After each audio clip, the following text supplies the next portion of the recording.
전환기 전환기 우리 전환길 샘을 모시겠습니다. 전환기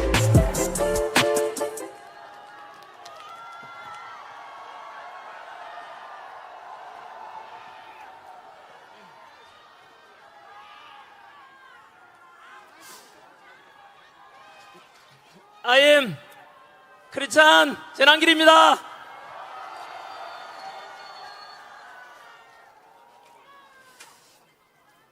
네, 반갑고 너무 감사합니다. 오늘 구미에 왔는데 중소도시라서 사람들이 적게 올 줄 알았는데 보다시피 끝이 안 보이네요.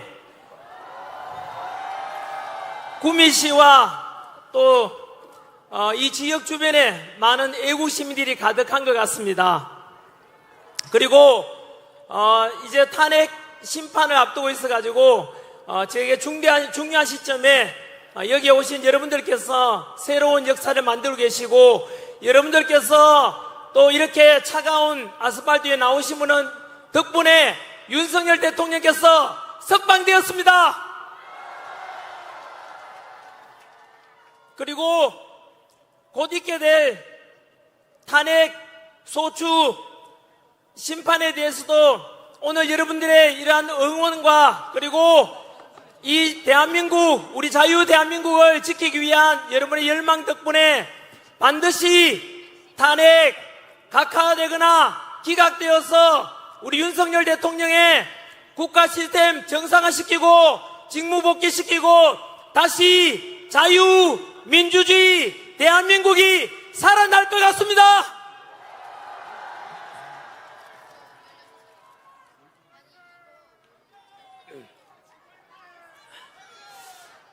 오늘 구미시에 오는 길에 여기 구미가 또 박정희 대통령의 생가가 있는 곳입니다. 그래서 오는 길에 옥천에 들러가지고 유경수 여사님 생가에 들러서 인사드리고 왔습니다. 그리고 이 근처에 있는 박정희 대통령님 생가에 들러서 역시 인사드리고 왔습니다. 다들 아시다시피 지금 우리 대한민국 세계 국력이 6위입니다. 군사력 5위, 그리고 제조업 강국 5위.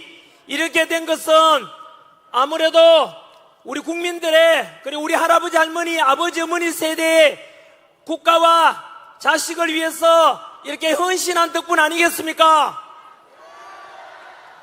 그리고 지난 70여 년 동안 우리나라 전쟁 없이 이렇게 평화롭게 잘 살 수 있게 된 것, 바로 이승만 대통령이 6.25 전쟁 잘 막아내고 공산당을 막아내고, 그리고 한미상호 방위조약을 통해서 주한미군이 우리를 잘 지켜주고 우리 국군 여러분께서 지켜준 덕분 아니겠습니까? 성조기와 태극기를 흔드는 모습이 너무 아름답고 든든합니다. 이곳 구미에 왔으니까 박정희 대통령에 대해서 잠깐 한번 돌아보겠습니다. 박정희 대통령께서는 1960년대 우리나라에 그렇게 가난했던 대한민국, 북한보다 더 가난했습니다. 그런 속에서 경제개발 5개년 계획을 추진하셔서 어느 정도 잘 살게 되었느냐 하면 64년도에 우리나라 수출이 1억 불이었습니다. 그런데 13년 뒤 1977년에는 수출 100억 불이 되었습니다. 무려 재임 기간 동안에 수출이 100배가 늘었다는 뜻입니다. 뿐만 아니라 베트남 파병을 통해서 우리 한미 관계를 돈독히 하고 그 베트남 가서 공산당 막는다고 희생하신 우리 파병 장병 여러분 희생 덕분에 그렇게 해서 또 자유 대한민국을 지킬 수 있었고, 그리고 그때 벌어온 돈으로 박정희 대통령께서는 경부고속도로를 닦았고 포항제철 만들어서 우리나라 경제성장의 발판으로 삼았으니 그때 베트남 파병 때 희생하신 또 헌신하신 그분들께도 감사함을 잊지 말아야 될 것입니다. 저희 장인어른께서도 베트남 파병 용사입니다. 뿐만 아니고 70년대 새마을운동을 통해서 농어촌 근대화시킨 덕분에 다행히도 보릿고개가 없어지고 지금처럼 우리나라가 한강의 기적을 이룬 그 모든 업적들이 아마도 박정희 대통령님 덕분일 것입니다. 이렇게 해서 우리 대한민국은 훌륭한 지도자와 그리고 단합하는 우리 국민 덕분에 짧은 기간에 그리고 경제성장을 이뤄냈고 우리가 2차 대전 뒤에 신생 독립국이 140개국 가까이 되는데 그 중에서 이렇게 선진국된 나라는 대한민국이 유일합니다. 뿐만 아니고 이러한 경제성장과 산업화와 동시에 또 YS와 DJ와 같은 이런 민주화를 위해서 애쓰신 덕분에 대한민국은 영국이 200년 걸렸는데 우리나라는 불과 40년 만에 이러한 자유민주주의를 또 실현하게 되었습니다. 오늘 저는 역사 강사로서 지난 12월 3일 비상기원부터 100일 동안 있었던 일들에 대해서 시간적으로 한번 쭉 정리를 해보고자 합니다. 그래서 현장에 여기 오신 분들께서는 다들 보수 우파로서 자유민주주의를 수호하고자 하는 애국심이 너무나 강한 분들께서 오셨겠지만은 또 이 오늘 영상을 통해서 언론을 통해서 보도되는 그 방송을 통해서 또 우리와 반대편에 있다고 볼 수 있는 민주당을 지지하거나 또는 중도인 분들께서 오늘 제가 역사 강사로서 팩트에 근거해서 있는 그대로 지난 100일 동안 있었던 일에 대해서 말씀드리고자 합니다. 평가는 본인들이 해주십시오. 왜냐하면은 바로 이제 다음 주 정도가 헌법재판소에 탄핵 심판 앞두고 있기 때문에 지금까지 있었던 100일 동안 한 번쯤 정리하면서 우리가 판단하는 데도 도움이 되지 않겠나 그런 생각을 해봅니다.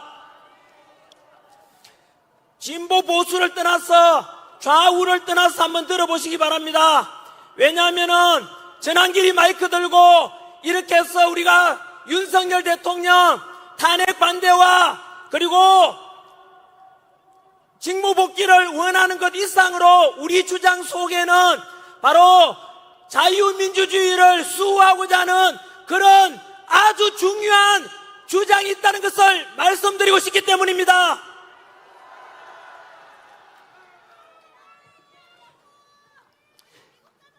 특별히 2030 세대 여러분들께서 잘 들어주셨으면 좋겠습니다.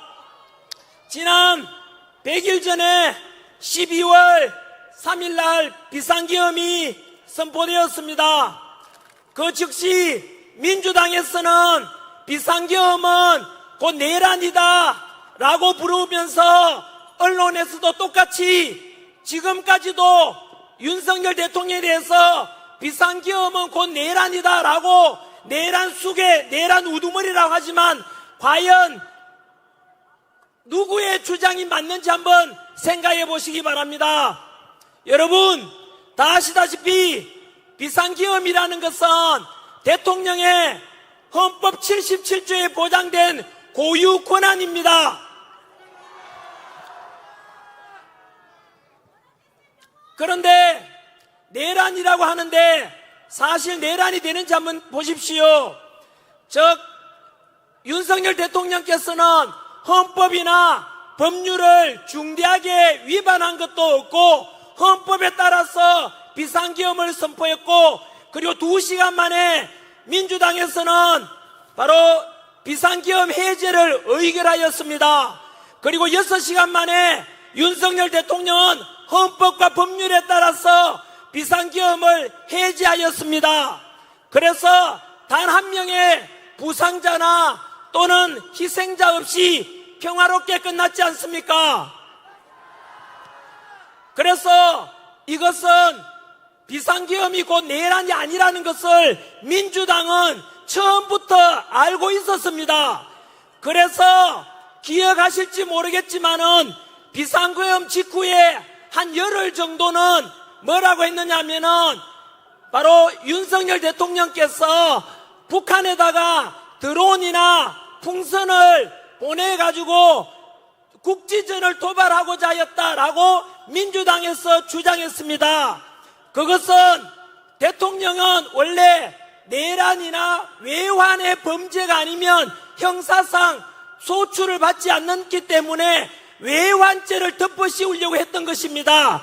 그 외환이라는 것이 IMF 외환위기 이런 게 아니고요, 외부에서 한국으로 침략을 유도해서 환란을 일으키고자 한다는 뜻입니다. 그래서 북한에다가 드론과 풍선 보내서 외부에서 환란을 초래하고자 라고 민주당이 주장했는데 지금은 조용하지요. 왜 그렇겠습니까? 외환죄라고 덮어씌우려고 했던 민주당의 거짓말이 드러났기 때문입니다. 두 번째, 과연 그럼 내란죄는 성립이 될까?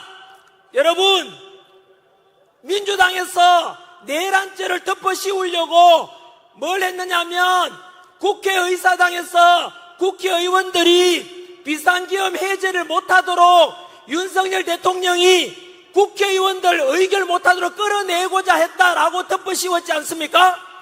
그런데 민주당에서는 거짓말을 또 했지요. 민주당 김병주 의원, 박범계 의원, 그리고 부성찬 의원이 주도해가지고 곽종건 특전사령관을 회유했습니다. 그 음성 녹음까지 다 밝혀졌지 않습니까? 내용은 곽종건 사령관한테 야, 네 내란죄다, 큰일 났다, 무기징역이나 사형에 처할 거다 라고 하니까 곽종건 사령관이 겁이 나서 민주당에 회유가 돼가지고 결국은 민주당이 조작을 하게 해가지고 그 곽종건 사령관 국회의원을 끌어내라고 한 것이 아닌데 요원을 끌어내라고 했는데 국회의원을 끌어내라고 거짓말을 덮으시었지 않습니까?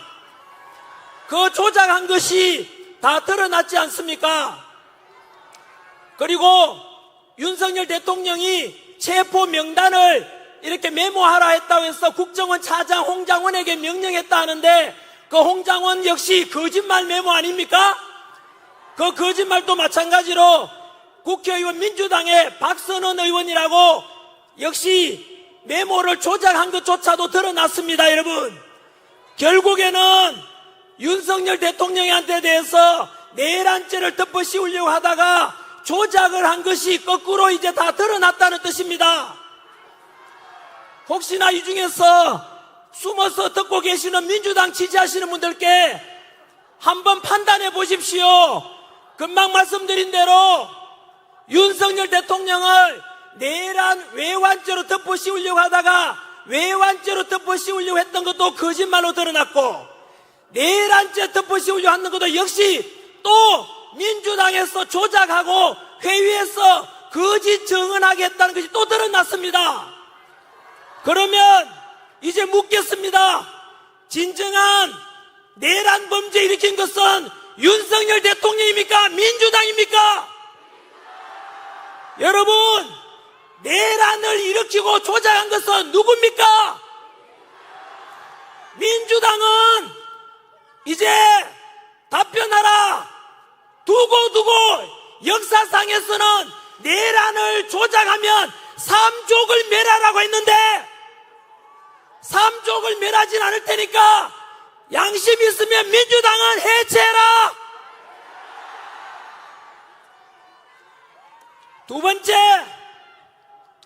오늘도 어떤 방송사에 보니까 윤석열 대통령에 대해서 탄핵을 석방시키는 것도 옳지 않다, 왜 내란 수괴를 석방시키느냐 하던데, 여러분 혹시나 이 중에서 초등학생 정도 지적인 수준만 되면 판단할 거라고 봅니다.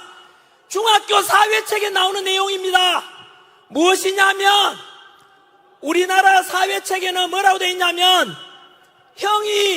형벌이 확정되기 전까지는 무죄 추정의 원칙이 있습니다. 이재명 같은 경우에 벌써 4개 범죄, 전과 사범에다가 현재 재판 중에 있는 것도 뭐 여러 건 있지 않습니까? 그리고 이미 1심에서 유죄가 확정되었지요. 북한에다가 돈 갖다 준 거 알고 있습니까? 대북 송금 800만 불인가 갖다 줬지 않습니까? 여러분, 그거 이만저만한 범죄가 아닙니다, 여러분. 그럼에도 불구하고 우리 보수 우파들은 이재명 보고 당장에는 너 임마 자범이야 라고 말은 하지 않지 않습니까? 왜냐하면 아직 3심, 2심이 남아있기 때문에 무죄 추정의 원칙에 따라서 이재명한테 우리가 범죄자라고 부르진 않지 않습니까? 그러면 답변하십시오. 윤석열 대통령은 아직 재판받은 적 있습니까? 없습니까? 없지 않습니까? 그렇다면 아직 1심 재판도 받지 않았는데 무죄 추정의 원칙에 공평하게 적용한다면 윤석열 대통령은 내란입니까? 무죄입니까? 초등학교 학생 여러분 들었습니까? 중학교 학생 여러분 들었지요? 바로 윤석열 대통령에 대해서 오늘 이 시간 이후로부터 내란죄, 내란 우두머리라고 하는 언론사가 있으면 그 언론사 모두가 가짜뉴스 언론사입니다. 기자분들 똑바로 들으십시오. 오늘 이 시간 이후로 기자분들이 윤석열 대통령에 대해서 내란 우두머리 이런 방송을 한다면은 초등학교 중학생들도 당신들 언론사는 전부 다 가짜뉴스 언론사라고 이야기할 겁니다.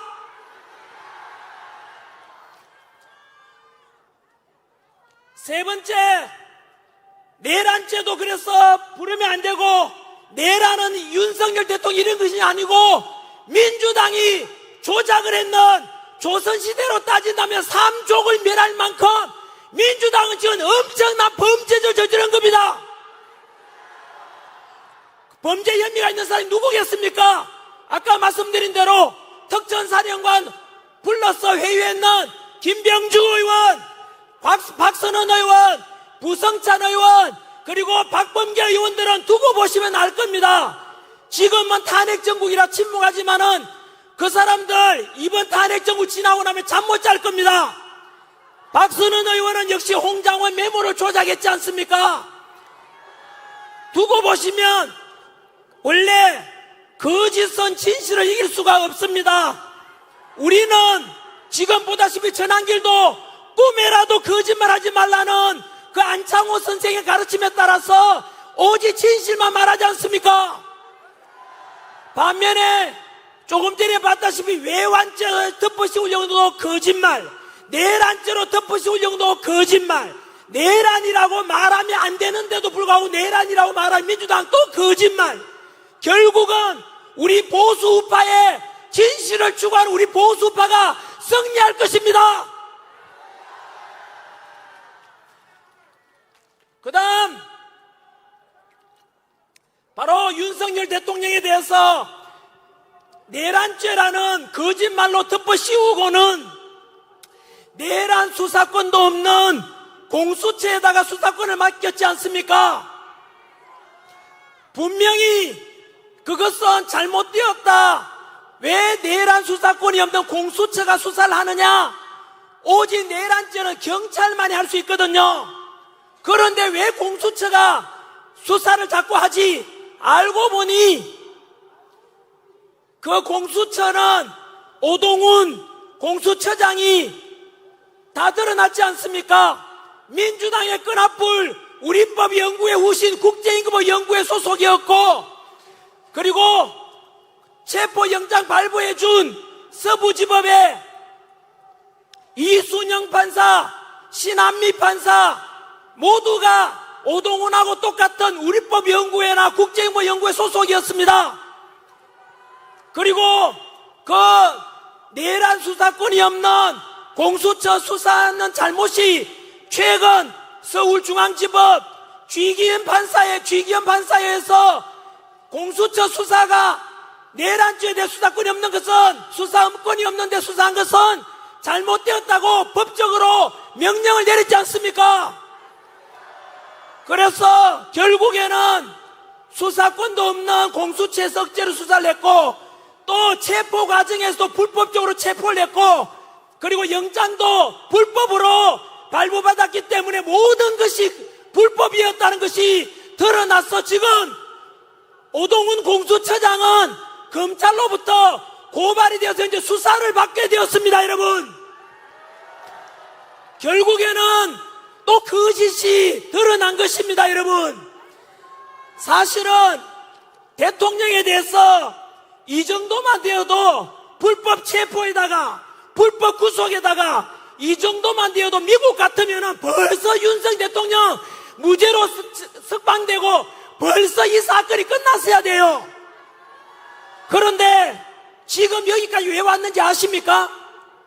바로 옳지 못한 것에 대해서 침묵했던 사람들, 민주당이 거짓으로 덮어씌우는데 거기에 동조했던 언론들의 선동 때문이고, 오직 이재명 대통령 만들기에 혈안이 되어 있던 그 민주당 안에 민주는 하나도 없고 밀어붙이기시 불공정과 상식을 다 무너지게 한 그 민주당 때문에 여기까지 오게 된 것입니다. 이제 민주당의 거짓말이 계속 드러나고 있습니다. 네 번째, 여러분 구속영장 신청하는 날 기억나십니까? 그날 밤에 서부지법 앞에 있던 애국 청년들 일부는 그 감정은 분을 참지 못해서 서부지법에 난입해서 많은 분들이 구속되는 안타까운 일도 있었습니다.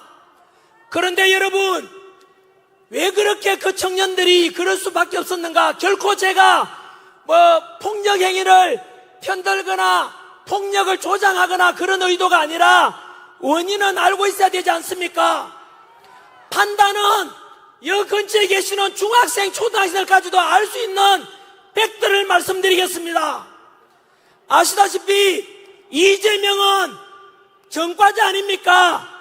현재 여러 개 범죄 혐의로 수사를 받고 있는데 야당 대표라는 이유로 불구속 수사를 받고 있지 않습니까? 그런데 윤석열 대통령께서는 바로 오직 단 한 줄 이유, 증거인멸 우려가 있다는 이유로 윤석열 대통령에 대해서는 바로 그 차은경 서부지법 판사, 역시 우리법 연구회입니다. 편향된 그 판사는 윤석열 대통령에 대해서는 구속영장을 청구했지 않습니까? 구속수사를 하라고 해서 결국 구속시켰지 않습니까? 한 번 더 요약해 드리겠습니다. 이재명은 불구속 수사하고 윤석열 대통령만은 구속 수사하는 것이 과연 올바른 판결 맞습니까? 그러니까 민주당 지지하시는 분들 답변해 보십시오. 이게 과연 공정과 상식입니까? 2030 세대 여러분 중에서 민주당 지지하는 청년들 답변해 보라고. 이게 과연 공정한 거냐고. 그 다음 윤석열 대통령께서 비상계엄 선포한 이유 중에 하나가 선관위의 문제를 지적했습니다. 여러분 뉴스에 보셔서 알겠지만 선관위, 과연 여러분들도 선관위를 지금 신뢰할 수 있습니까? 지난주에 발표한 감사원의 감사 결과 무려 비리, 부정이 878건이 발견되었습니다. 여러분 878건이라는 어마어마한 이런 비리와 부정이 있다는 것입니다. 그럼에도 불구하고 헌법재판소에서는 또 선관위에서 뭐라고 했는지 아시죠? 원래 선관위는 가족회사다. 그래서 친인척 채용은 당연하다라고 했습니다. 2030 세대 여러분, 이게 당연한 거 맞습니까? 선관위가 어떻게 가족회사입니까? 그것도 분명히 대한민국 공무원들이 근무하고 국가에서 만든 우리 공무원들이 근무하는 기관이지 않습니까? 우리 국민들이 세금 내서 운영하는데 어떻게 우리 가족회사라고 친인척 그냥 채용해주면 목숨 걸고 공채로 들어가고자 하는 부모 찬스 없고 돈 없는 힘없는 우리 청년들은 과연 그것을 받아들일 수 있습니까? 이런 선관위에 대해서 뿐만 아니라 부정선거 의혹도 너무 많지 않습니까? 부정선거 의혹이 한두 가지가 아닙니다, 여러분. 이미 2030 세대들 알고 있지 않습니까? 형상기억종이라 해서 이상하게 조작된 투표용지가 이만큼이 발견되고, 또 사전투표는 깜깜입니다, 깜깜이. 이것은 제가 주장한 게 아니고 이영돈 전 KBS PD가 최근 유튜브에 올린 건데, 여러분 이영돈 PD 부정선거 관련 영상 꼭 보십시오. 충격적인 것은 22대 총선에서 당일 선거에서는 졌는데 사전선거 개표 결과 역전돼서 떨어질 뻔한 국회의원이 당선된 것이 무려 50명이나 된다고 합니다.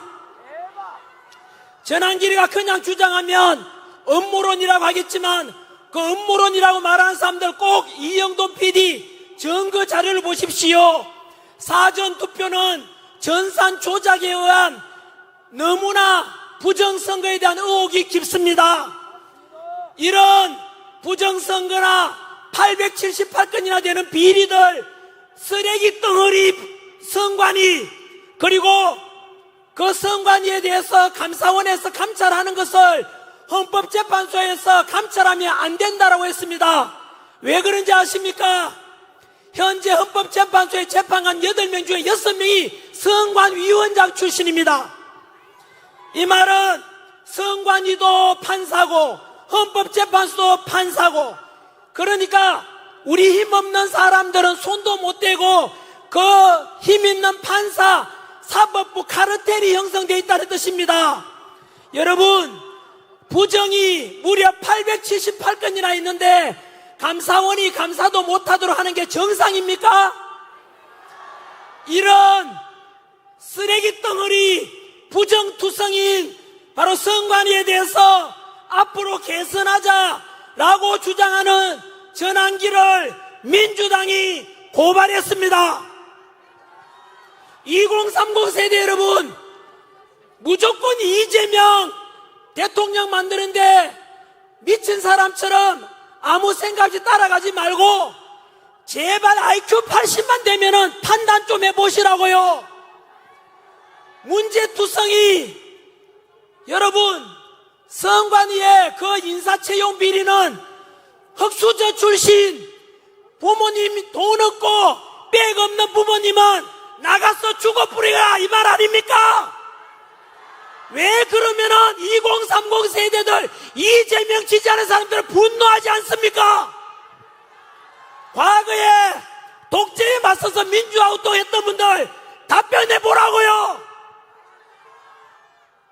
당신들이 주장했던 정의로움이 이런 부정비리투성이 선관위에 대해서 눈 감고 감자, 전한길아 다시는 부정선거 이야기 꺼내지 말라라고 하는 그 당이 바로 민주당 아닙니까?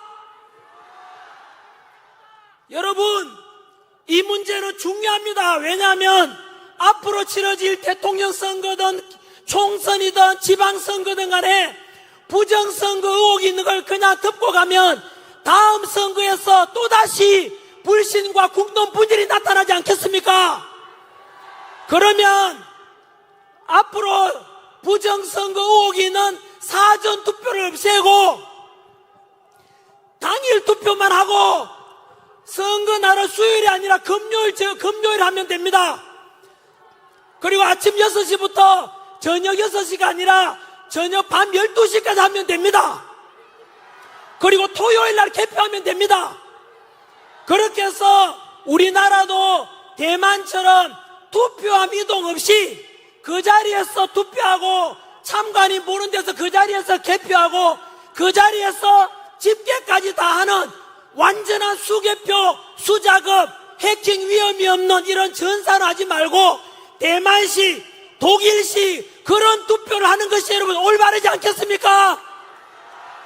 이런 주장은 여당이든 야당이든 어떤 국민이든 간에 같이 머리 맞대고 선거제도를 반드시 개선해야만 됩니다, 여러분. 만약에 앞으로 두 눈 똑똑히 뜨고 여러분 매의 눈으로 감시해 보십시오. 이런 부정선거 의혹이 있는 사전선거 없애고 개선하자고 하는데 싫다 그냥 듣고 가자 하고 있는 그런 당이 있다면 그놈이 범죄당입니다. 지금 현재로서는 그 당이 바로 어느 당입니까? 바로 민주당이 부정선거 의혹을 제기하는 사람은 바로 또 새로운 입법을 발의했습니다. 이제부터 부정선거 의혹만 제기해도 징역 10년 이하에 처하겠다는 악법을 또 발의했는 당이 민주당입니다. 전국에 있는 대학생 여러분 들었습니까? 부정선거 의혹을 제기해도 10년 이하의 징역이 처한다고 카카오톡도 검열한다고 유튜브도 협박하고 이 당이 도대체 어느 당입니까? 이런데도 이런 불의하고 부정 저지르는 민주당에 대해서 침묵한다면 당신도 암묵적인 불리한 사람이고 불법에 동조하는 영혼이 없는 자유민주주의를 말살하고자 하는 공범자가 될 것입니다.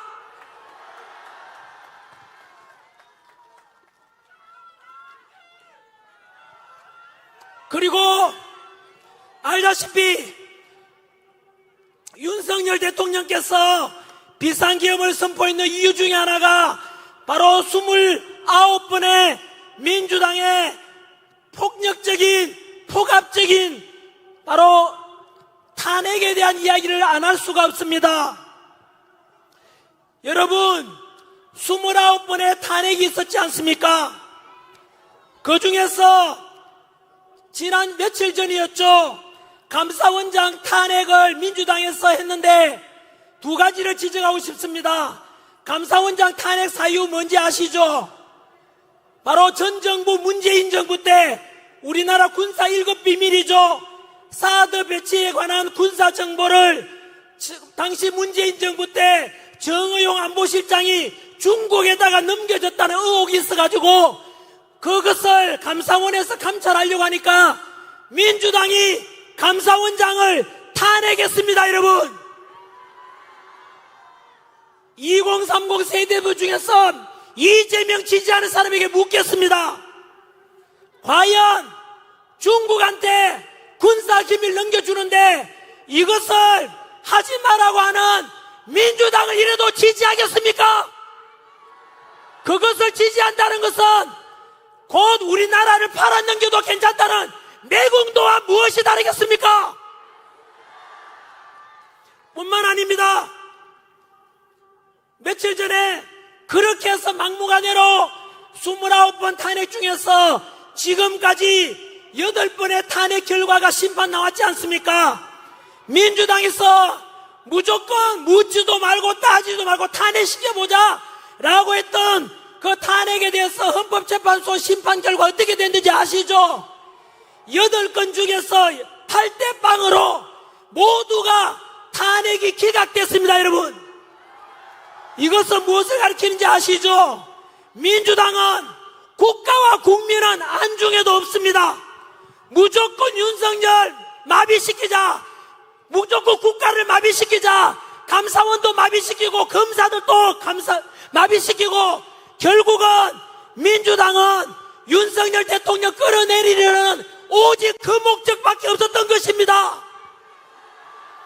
더 분노할 수밖에 없는 것은 그렇게 탄핵 소추하고 난 뒤에 재판이 이루어지면 변호사비를 내야 되는데 그 여러분 탄핵을 소추한 민주당의 변호사 비용을 누가 냈는지 아십니까?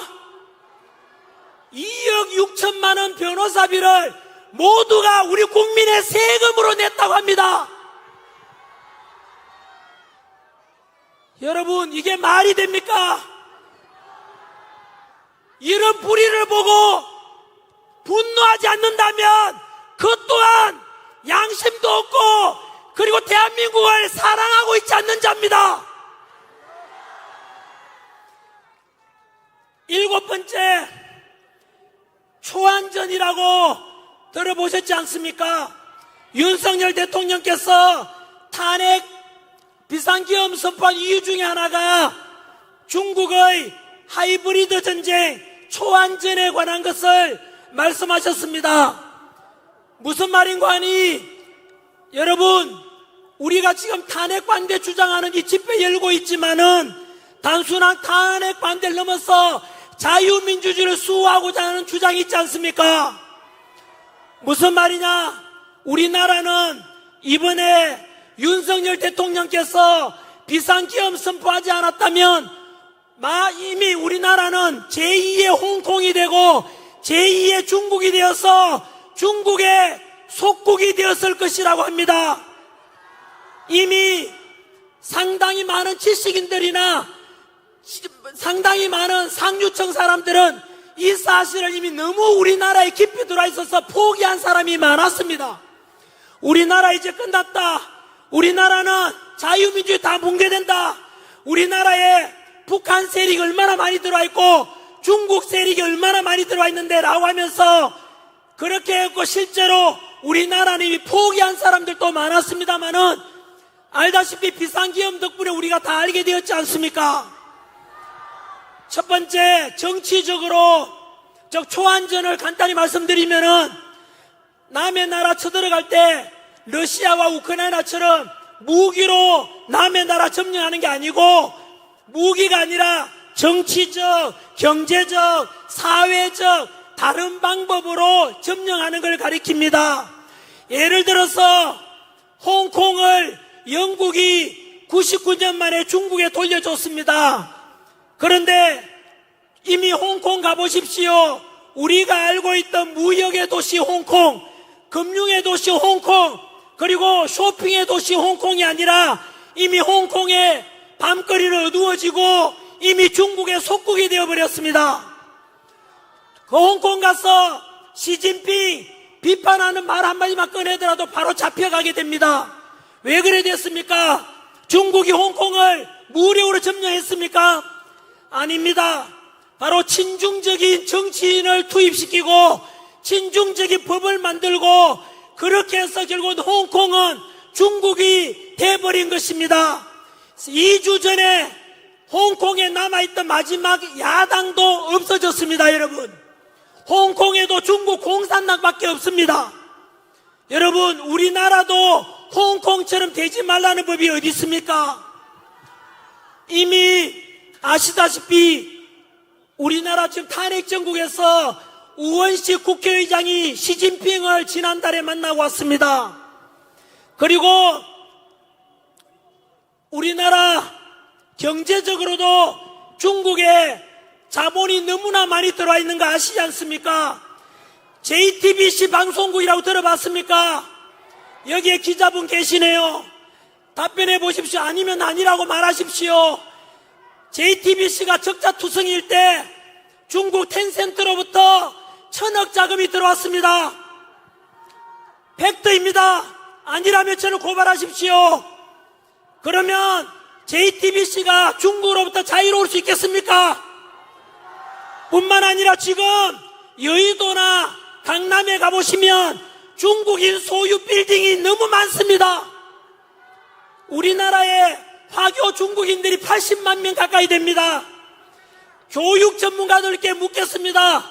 우리나라는 목숨 걸고 로스쿨 가고 목숨 걸고 스카이대에 가려고 하는데 중국 화교인들에 대해서 그냥 눈 감고도 스카이대 갈 수 있고 로스쿨 갈 수 있는 거 문재인 정부 때 만들어진 거 알고 계십니까? 뿐만 아닙니다. 의료보험 적자나는 것 중에 하나가 중국 사람들이 어마어마하게 의료보험을 이용하고 있습니다. 여러분들이 낸 국민건강보험료를 그들에게 많은 특혜를 주고 있습니다. 그뿐인 줄 아십니까? 벌써 시간이 다 됐네요.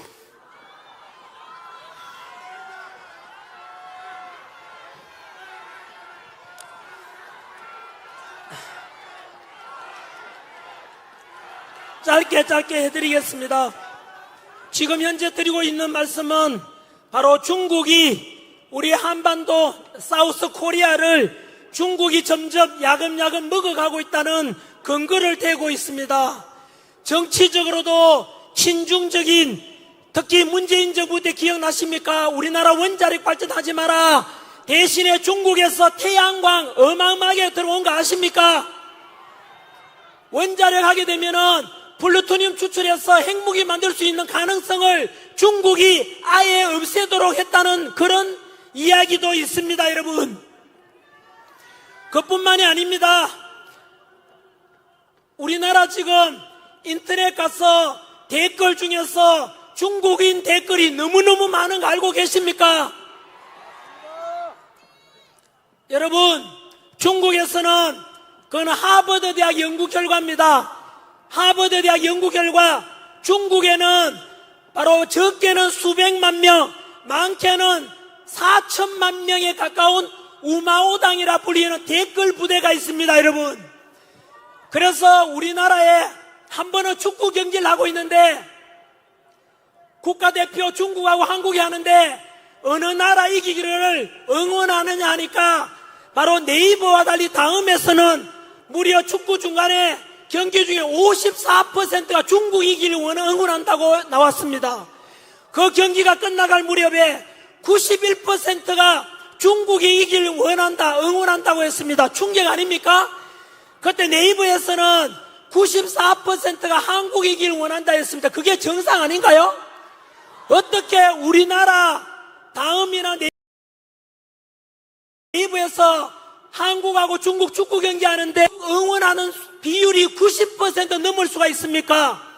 조사해 보니까 그 중국을 응원한다는 서버에 바로 그곳이 네덜란드에 있는 거였습니다. 네덜란드 사람들이 중국을 응원할 리 없지 않습니까? 결국은 중국의 댓글 부대 서버를 네덜란드에 두고 우리나라의 여론을 조작하고 있는 것입니다. 오늘 당장 뉴스에 전환길 뉴스 검색해 보십시오. 댓글에 전환길, 망한길, 전두길, 전삼길 망해라 그것밖에 없습니다. 여러분, 윤석열 대통령 지지율이 50% 넘었고 실질적으로 보수 우파가 60% 이상 되는데 어떻게 전환길 뉴스만 나오면은 전부 욕밖에 없습니까? 그것은 저는 중국 영향이 크다고 생각합니다. 그러면은 저는 윤석열 대통령께서 직무 복귀하시면 제일 먼저 해야 될 저는 국가 시스템 정상화 중에 하나가 최소한 인터넷에서 댓글 달 때 국적을 표기하기는 하도록 하는 것을 저는 제안합니다. 그래서 최소한 댓글 다는 사람 앞에다가 한국 국적이면 태극기, 중국 국적이면 오성기 표시해서 실명제로 하면 되지 않겠습니까? 꼭 해야 된다고 생각합니다. 그러면은 중국이 이미 우리나라의 사회적으로 여론이나 여론 조작에 개입하고 있다는 뜻 아닙니까? 그것을 막아야 되지 않겠습니까? 그뿐만이 아닙니다. 2달 전에 서울 광화문 옆에 탄핵 찬성 집회 쪽에서 의혹만 있었지 않습니까? 탄핵 찬성하는 집회에 중국인들이 너무 많다고 합니다. 여러분, 저는 안 믿었습니다. 그런데 알고 보니까 탄핵 찬성하는, 쉽게 말하면 이재명 편드는 사람 중에는 중국인들이 넘쳐났다는 뜻입니다. 여러분, 안 믿으시겠다면 2030 여러분, 민주당 지지하시는 분들 듣고 계십니까? 검색해 보십시오. 주한 중국 대사관에서 공식적으로 중국인들은 탄핵 찬성하는 쪽에 집회에 가지 말아라고 공식적으로 발표했습니다. 그 말은 중국인들이 얼마나 이재명 지지하고 민주당 지지하고 탄핵 찬성하는 집회에 많이 참석했다는 증거 아니겠습니까? 그렇다면 앞으로 탄핵 찬성하는 쪽에서는 중국 5성기 흔들고 북한 인공기 흔들어라! 우리 자유민주주의를 수호하고자 하는 보수 우파들은 태극기와 성조기를 흔듭시다. 여러분 스스로 선택하십시오. 여러분들은 중국 5성기와 그리고 친북적인 민주당이 좋아하는 북한 인공기와 중국 5성기를 들고 흔들지 자랑스러운 태극기와 성조기를 흔들지 여러분 스스로 선택하십시오. 전환길 민주당이 그렇게 북한하고 친하다는 거, 중국하고 친하다는 거 증거대봐라. 네, 공개된 것만 말씀드리겠습니다. 지금까지 여러분 기억나십니까? 세월호 사건 때 촛불 시위 너무 심해서 결국은 탄핵이 인용되고 박근혜 대통령은 파면됐지 않습니까? 그때 탄핵 심판에 참여했던 헌법재판관이 비공개로 이런 말 했지요. 실제로는 탄핵감이 안 되는데 촛불 시위가 너무 심해서 이것을 반대했다가는 촛불에 타 죽을 것 같아가지고 탄핵 인용했다고는 말을 했습니다. 여러분 그 촛불 집회 쉽게 말하면 세월호 사태 때 그리고 이태원 참사 때 그리고 광우병 파동 때 그리고 후쿠시마 오염수 방류 때 그럴 때 여러분 촛불 시위가 심했지 않습니까? 온데 난리였습니다. 이태원 참사 때도 세월호 참사 때도 그 가족들이나 유가족들은 너무 가슴이 아파서 빨리 상처를 잊고 싶고 싶은데 계속해서 떠들었지 않습니까? 그때 민주당이 그 촛불 시위를 주도했었지요. 그 민주당과 항상 같이 다니는 조직이 바로 민노총 아닙니까? 정교조 아닙니까? 민노총 간부가 작년에 간첩죄로 15년형을 선고받았지 않습니까? 그 민노총 간첩죄로 적용받을 때 조사해 보니까 그 북한 지령문을 받고 있다는데 그것을 얼마 전 우리 윤석열 대통령 측 변호인단 김계리 변호사가 공개했지 않습니까? 지금도 인터넷 가서 검색해 보시면 떠 있습니다. 그 간첩, 민노총 간첩 알고 보니까 북한 지령문이 내려왔는데 바로 이태원 참사를 촛불 시위와 연결해서 윤석열 정부를 혼란에 빠뜨려라 라고 했는 것이 북한 지령문이었습니다. 여러분, 그렇다면 북한 지령문을 받아서 촛불 시위와 연계해서 이태원 참사를 통해 계속해서 혼란을 부추겨라 라고 했는 것이 북한 지령문이고 그 북한 지령문을 받은 것이 민노총이고 그 민노총을 따라간 것이 함께한 것이 민주당 아닙니까? 그러면 민주당은 답변하라. 과연 대한민국 정당인지 북한 공산당인지 답변하라. 이래도 민주당이 친북당이 아니라고 떳떳하게 말할 사람 있습니까? 저는 없는 이야기는 절대 하지 않습니다. 근거를 가지고 말씀드립니다. 언제나. 하지만 언론에서는 역시 오늘 우리 집회도 이렇게 많은 사람이 꽉 찼지 않습니까? 한번 돌아보십시오. 여러분, 저 뒤 끝이 안 보입니다. 바로 이렇게 많은 곳이 지난주에도 그랬고 그 앞주에도 그렇고 탄핵 찬성하자 이재명 불법이든 나발이든 대통령 만들자고 하는 그 탄핵 찬성 쪽의 집회 인원은 우리 자유민주주의를 수호하고자 하는 탄핵 반대하는 집회보다 집회 인원이 10분의 1도 안 되지 않습니까?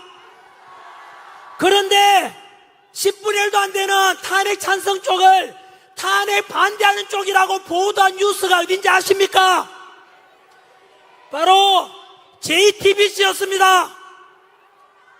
중국한테 돈 받아먹고 가짜 신문, 가짜 뉴스 보도하는 JTBC 며칠 전에 뉴스에 보니까 전환기를 보고 다시 또 거구라고 보도하대요. 전환기를 거구라는 증거가 어딨나? 그리고 광화문 집회든 우리 세이브 코리아 집회든 간에 폭력이 단 하나로 있습니까? 거구라는 것은 언제나 독일의 히틀러 나치즘처럼 전체주의고 그 폭력성을 동반하지만은 우리는 하나님을 사랑하고 부처님의 자비를 또 믿는 사람 많지 않습니까?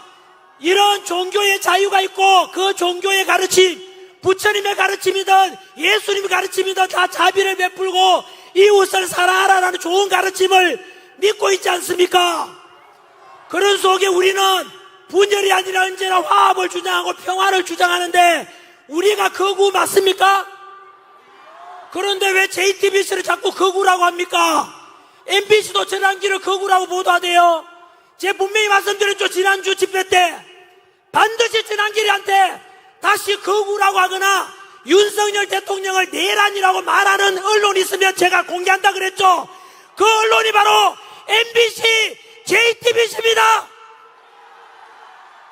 앞으로 여러분 아까 말씀드린 대로 북한 지령물 받은 게 민노총이고 민노총하고 같이 노는 것이 민주당이고 결국은 민노총과 그 민주당의 그런 민주당 주장을 그대로 보도하는 것이 바로 언론 아닙니까? 그 언론사가 MBC와 JTBC 아닙니까? 아니라면 아니라고 말해보라고. 우리 국민들은 더 이상 언론에 속으면 안 됩니다.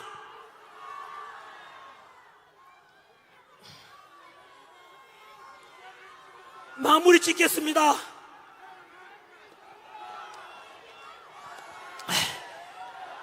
윤석열 대통령 외치십시오. 전환기는 아무것도 아닙니다. 여러분들하고 진정으로 지난주에 윤석열 대통령께 제가 구치소 앞에 가서 석방 편지를 보냈을 때 그때도 그랬고 또 이렇게 해서 윤 대통령께서 석방된 뒤에 연락이 왔습니다.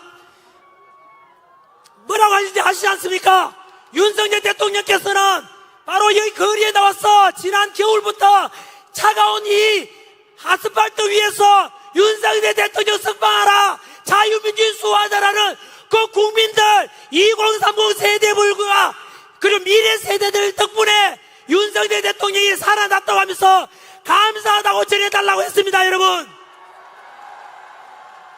바로 여러분들이 애국자고 여러분들이 새로운 역사를 만들어내고 있고 여러분들이 윤석열 대통령 살려내고 여러분들이 바로 자유민주주의 수호하시는 주인공입니다.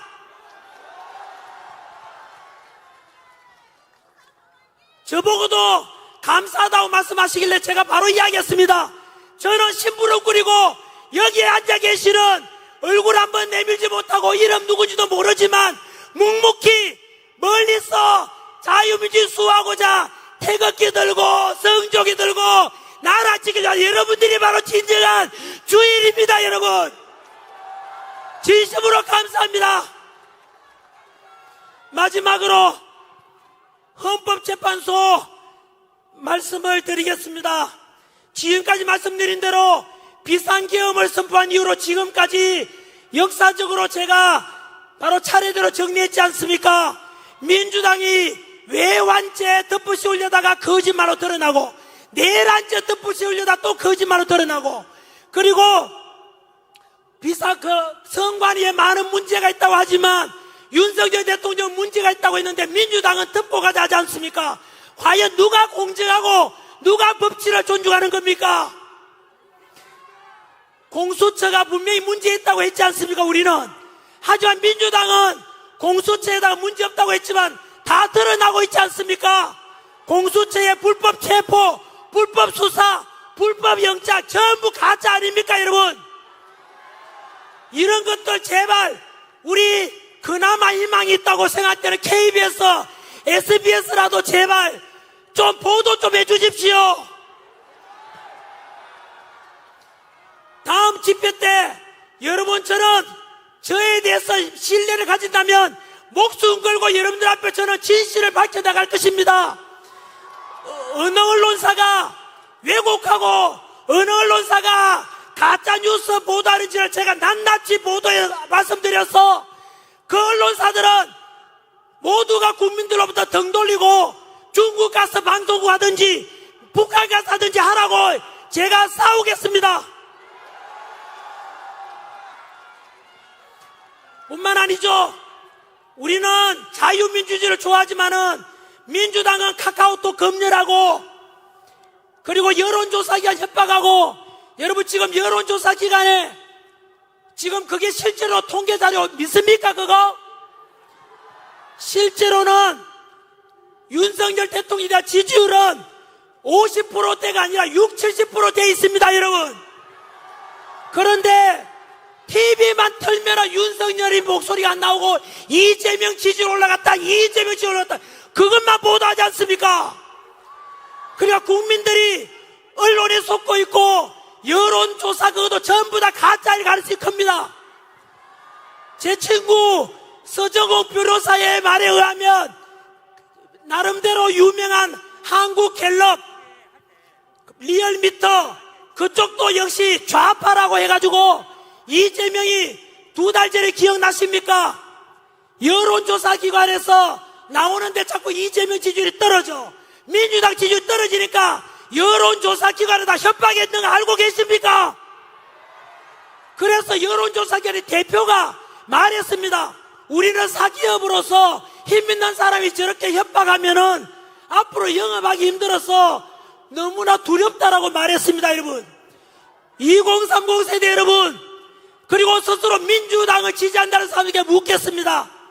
국민들을 대상으로 카카오톡 검열하고 여론조사기관 협박하고 그리고 민주당 조금만 비판하면 그런 유튜브에서만 문 닫으라 그러고 여러분 고발하고 전환기도 2번 고발당했지 않습니까?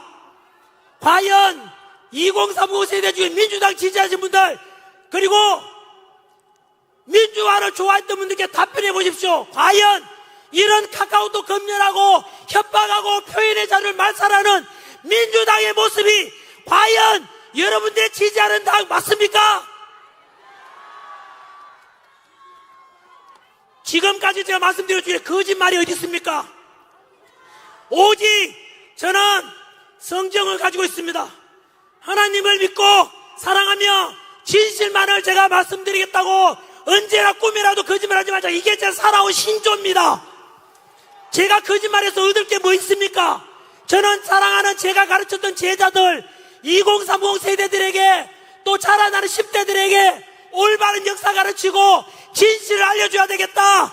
그래서 언론에서 나오는 것은 가공되고 여론조사기가 나오는 것 협박에서 나온 거니까 저는 진실을 알려주겠다는 게 제 신념 아닙니까? 진짜 끝으로 마이크 끄겠다고 하니까 약간 민주당 모습이 보입니다. 아닙니다. 그거는 죄송합니다. 뒤에 제가 약속을 어긴 겁니다. 왜냐하면 언론사 인터뷰도 있고 제가 서울 올라가는 또 기차도 타야 되고 오늘 또 헌법재판소 앞에 아침에도 다녀왔거든요. 아침에 가서도 밤새워서 단시간은 탄핵 반대하는 분들 응원 갖고 오늘 저녁에도 또 다시 서울 가서 헌법재판소 앞에 가서 또 그분들 응원하러 가야 됩니다. 딱 3분만 봐주십시오. 3분만. 첫 번째, 헌법재판소는 지금 어떤 결정 내느냐에 따라서 나라가 망하고 국론이 국민 두 조각 나고 그리고 진짜 헌법재판소는 가루가 되어 사라질 수 있는데 그러면 어떻게 되느냐? 여러분 아까 말씀드렸던 민주당은 거짓을 향해서 왔죠. 왜 그런지 아십니까? 민주당 안에서도 알고 있어요. 왜 그러면 민주당 거짓말 해야 되는지 아시죠? 오직 목표가 이재명 대통령 만들려고 하기 때문에 거짓을 하고 있는 거예요. 민주당 안에 더불어민주당에 민주는 없고 더불어 협박당, 더불어 독재당이에요. 지금 더불어 불법당 아닙니까?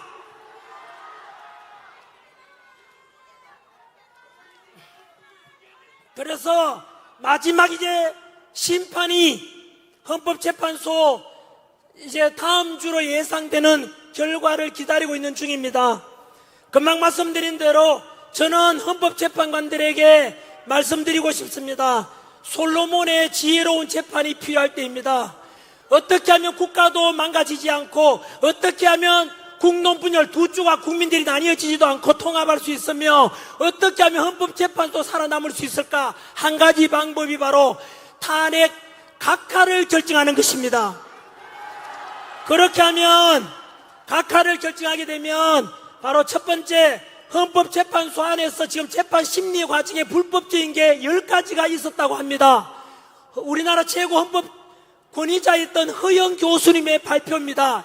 10가지 불법적이 있었으니까 각하를 해버리면은 바로 탄핵 소추 구성 요건이 안 되기 때문에 불법적인 10가지도 용서받을 수가 있고 또 국론이 분열되지 않습니다. 왜냐하면은 탄핵 찬성하는 쪽이라 민주당에서 할 말이 없어요. 왜냐하면은 억지로 지금 문영배, 이미선, 정정미, 정계선 같은 이재명 딸랑이들 집어넣어놨지 않습니까?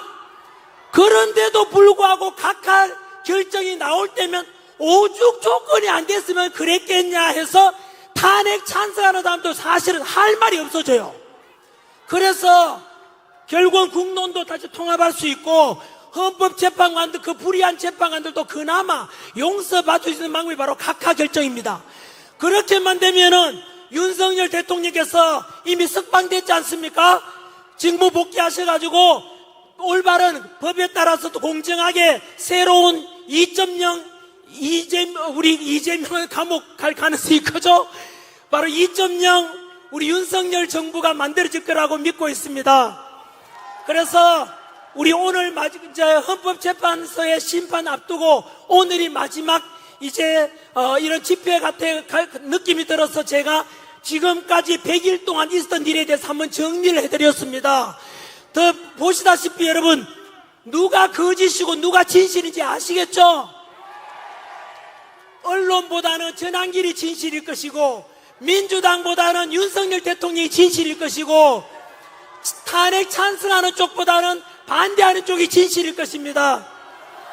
한 번 더 혹시나 우리 탄핵 반대 전한길 집회를 어떻게 생각하는지 그동안 의심했던 분들 들으셨습니까?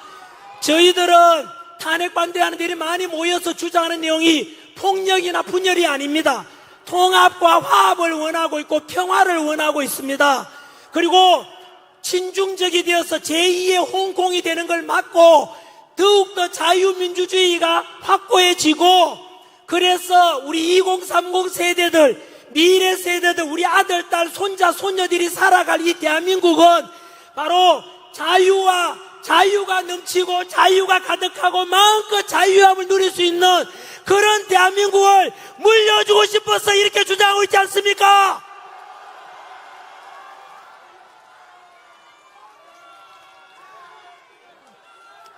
여러분 이제 아시겠죠? 무엇을요? 윤석열 대통령께서 처음에 비상계엄을 선포했을 때는 저는 죄송합니다만 미친 짓을 했지만은 그 뒤로 계몽이 되었고 먼저 계몽된 게 광화문에 있던 집회하는 분들과 2030 세대고 제가 계몽되었고 그 뒤로 혹시나 계몽된 분들 보시다시피 비상계엄이 아니었으면은 성관 예의가 썩었는지 헌법재판소에 문제가 많은지 그리고 공수처가 이렇게 문제가 많은지 그리고 민주당이 저렇게 폐악질을 많이 했는지 몰랐지 않습니까? 그래서 비상계엄이 곧 계몽령이고 비상계엄이 없었다면 대한민국은 끝날 뻔했습니다. 그래서 비상계엄이 대한민국을 다시 살려준 정말로 신이 준 기회라고 저는 생각합니다. 그래서 윤석열 대통령께서 비상계엄 선포함으로 해서 대한민국이 다시 살아났다. 저는 다음에 역사책에 그렇게 기록될 것이라 믿습니다. 그래서 우리 다음 주에 있을 헌법재판소의 탄핵 각하를 소망하고 바라고 윤석열 대통령께 한 번 더 응원하는 함성 한번 부탁드립니다. 윤석열 대통령님 들리십니까? 사랑합니다. 우리는 자유민주주의 대한민국을 사랑합니다. 윤석열 대통령을 지지합니다. 여러분, 우리가 그동안 이렇게 집회하면서 외쳤던 걸 듣고 보니까 윤석열 대통령께서 다 듣고 계셨답니다. 우리가 말씀드렸지 않습니까? 이 집회와 우리의 주장이 역사를 바꾸게 될 것이고 결국 여러분들이 주인공이 될 것이라는 것이 사실이 있었습니다. 여러분, 자꾸 길어서 죄송합니다.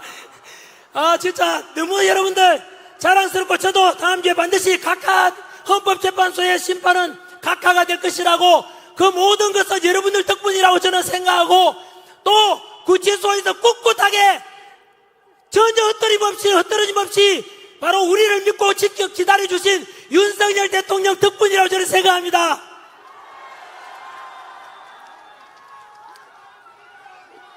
만세 한번 외치고 싶습니다.